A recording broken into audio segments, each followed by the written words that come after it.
So hello guys, কেমন আছো তোমরা? আমি তো খুব ভালোই আছি।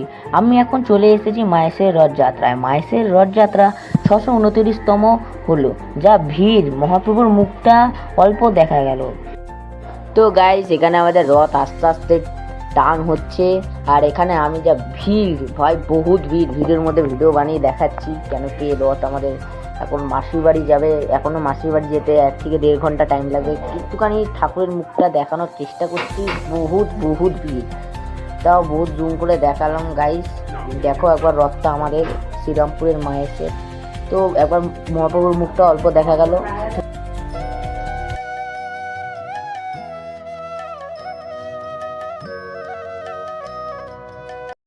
রথ সাবধানে মাসির বাড়ি চলে যাক, আমি যাই একটু মেলায়। নৌকায় উঠে গেলাম 60 টাকা দিয়ে। তো এবার বাড়ি যাই। তোমরা তাড়াতাড়ি চ্যানেলটাকে সাবস্ক্রাইব করে দিও, লাইক করতে ভুলো না। নিজেরা সুস্থ থেকো, সবাইকে সুস্থ রেখো, আর আমিও যেন সুস্থ থাকি, আশীর্বাদ করো। চলো টাটা, বাই বাই।